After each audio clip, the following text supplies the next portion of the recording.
রাষ্ট্রপতির ব্যাপারে যেটি শোনা যাচ্ছে যে রাষ্ট্রপতি সংসদের প্রথম অধিবেশনে তিনি বক্তব্য রাখবেন এবং সংবিধান অনুযায়ী, এবং সেখানে তার বক্তব্যের যে ড্রাফট জাতীয় গণমাধ্যম সহ বিভিন্ন জায়গায় আসছে যে তিনি শেখ হাসিনা সরকারের সময় তার যাবতীয় গুম খুন বা ফ্যাসিজমের বিষয়ে তিনি তুলে ধরবেন, জুলাই মানবতা বিরোধী অপরাধের বর্ণনা সেখানে উঠে আসবে, এই বিষয়গুলো তার ভাষণে থাকবে বলে জানা যাচ্ছে।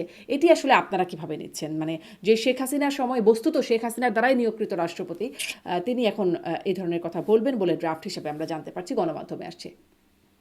তো আমি যে কথা আপনাকে ধন্যবাদ।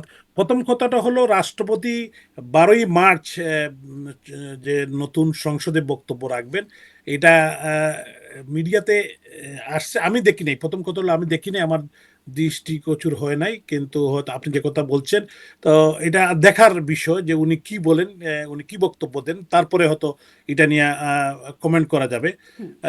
আমি যে কথাটা বলতে চাই যে মাননীয় প্রধানমন্ত্রী রাষ্ট্রনায়ক শেখ হাসিনা দেশের প্রধানমন্ত্রী থাকা অবস্থায় উনাকে এবং জাতীয় সংসদে উনাকে রাষ্ট্রপতি দায়িত্ব দেওয়া হচ্ছে। দীর্ঘদিন উনি আহ, দায়িত্ব পালন করছেন এবং এখন উনার যে পরিস্থিতি, বিগত আহ, যে দখলদার রেজিম ডক্টর ইউনূসের নেতৃত্বে যারা জোর করে ক্ষমতা দখল করেছে, দখল করার পর তারা রাষ্ট্রপতিকে কিভাবে রেখেছে, উনি উনার একটি ইন্টারভিউতে বলেছেন যে উনার উনার প্রেস উইং নাই, উনার কোনো সেক্রেটারি নাই, উনাকে একরকম গৃহবন্দী, একরকম নাই। উনি যেটা বলেছেন, যদিও আমার সাথে উনার ব্যক্তিগত কোনো কানেক্টিভিটি নাই, তারপরেও যেভাবে মিডিয়ার মাধ্যমে আমরা জেনেছি যে উনি গৃহবন্দীর মতো উনাকে রাখা হয়েছে। এবং এই যে যিনি ইন্টারিম গভর্নমেন্টের প্রধান ছিলেন ডক্টর মোহাম্মদ ইউনূস, যিনি এই ধ্বংসের জন্য দায়ী, দেশের গণতন্ত্র, দেশের সার্বভৌমত্বকে বিক্রি এবং বিশেষ করে ইকোনমিক ধ্বংস এবং দেশের প্রত্যেকটি অর্গানকে ধ্বংস করার জন্য, বিশেষ করে ধানমন্ডির 32 নম্বর জাতির পিতার যে ঐতিহাসিক বাড়ি জ্বালিয়ে দেওয়া এবং পরিবেশ নষ্ট, তার একজন উপদেষ্টা রেজওয়ানা হাসান, যিনি পরিবেশ মন্ত্রণালয়ের দায়িত্ব ছিলেন, সিলেটের 5,000 কোটি টাকা আর পাথর উনার নেতৃত্বেই লুট হয়েছে, এটা আপনারা দেখেছেন। এবং এটার জন্য সিলেটবাসীর পক্ষ থেকে আমি সিলেটের নির্বাচিত মেয়র হিসাবে আমরা প্রস্তুতি নিচ্ছি মামলা করার জন্য। তো এবং পরিবেশের বিভিন্ন জায়গায় হুম। না, আপনি যে ধানমন্ডির অভিযোগগুলো তুলছেন সেগুলো আরো অনেক হয়তো আপনি করতে পারবেন। মামলা করার প্রস্তুতির কথা বলছেন, আগের মামলারও কি হলো সেই বিষয়ে আপনার কাছে পরে আসবো, কিন্তু আমি রাষ্ট্রপতি ইস্যুটা ঠিক একটু আছে, শেষ করি আপনার বলেন। মন্তব্য জেনে যে তাহলে আপনি এটি যেহেতু শোনেন নাই, এ বিষয়ে আপনি এখন মন্তব্য করবেন না। 12ই মার্চ তার না, অধিবেশন। আমি না জেনে আচ্ছা। বিষয়টা 12 তারিখ উনার বক্তব্যের পরেই আমি হয়তো 13 তারিখ আপনার সাথে আরেকটি প্রোগ্রাম করে এই বক্তব্য দিতে জি, পারি, তখন ঠিক আমার আছে। এটুকু কমেন্টটা তো শুনেছেন, সময়। এটুকু তো শুনেছেন জনাব আনোয়ারুজ্জামান চৌধুরী তার যে সাক্ষাৎকারে তিনি বলছেন যে তাকে রাখলে তিনি রাষ্ট্রপতি হিসেবে থাকতে আগ্রহী। এটি আসলে আপনারা কিভাবে দেখছেন? না হয় এই সময় আপনি বলছেন দখলদার সহজেই যে শব্দগুলো ব্যবহার করলেন, মানে ডক্টর ইউনূসের সেই অন্তর্বর্তী সরকার যেখানে তিনি একরকম গৃহবন্দী ছিলেন তার সাক্ষাৎকারে উঠে এসেছে, কিন্তু এখন তিনি বলছেন তাকে রাখলে তিনি সামনে থাকতে চান। এটিকে আপনারা কিভাবে দেখছেন?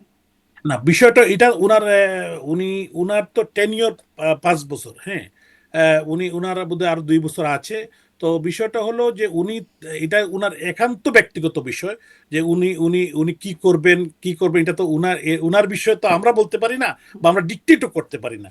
তো এখন ও দেখার পালা, উনাকে রাখে কিনা, আবার উনি থাকতে চান কিনা, এটাও বা থাকলে চাইলেও উনাকে রাখবে কিনা, এটা দেখার বিষয়। এবং আমি মনে করি 12 তারিখের পরেই অনেক কিছু খুলাসা হবে, তখন আমরা এগুলা কমেন্ট করতে পারবো আর কি। মানে রাখবেন কিনা থাকবেন কিনা এগুলো হয়তো দেখার বিষয়, কিন্তু হ্যাঁ, আপনাদের অবস্থান কি? মানে আপনারা কি চান রাষ্ট্রপতি তিনি তার টেনিউর ফুলফিল করুক, নাকি তিনি আসলে? দেখেন, আমি একটা কথা বলি যে একটি নির্বাচিত সরকার, মাননীয় প্রধানমন্ত্রী শেখ হাসিনার নেতৃত্বে একটি নির্বাচিত সরকারকে বেসিক্যালি একটি জঙ্গি হামলার মধ্যে দিয়ে 2024 সালের 5ই আগস্টে তারা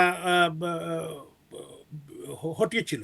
এবং একটি নির্বাচিত সরকারকে যখন মানে হটিয়ে জোর করে নির্বাচিত প্রধানমন্ত্রীকে এক্সাইলে পাঠিয়ে দেওয়া, সরকারি, আপনারা দেখেছেন যে একটি প্রটোকলের মধ্য দিয়ে উনাকে বিদেশে পাঠিয়ে দেওয়া হয়েছে। এবং এরপরে তারা মানে সংবিধান বহির্ভূত যে কাজ প্রত্যেকটি কাজই সংবিধানের ভিত্তিতে হয় নাই।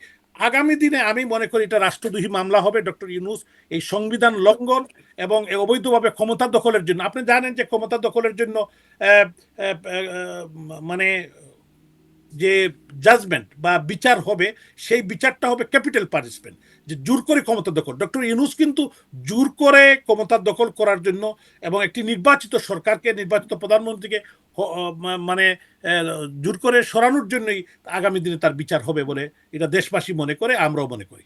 জি।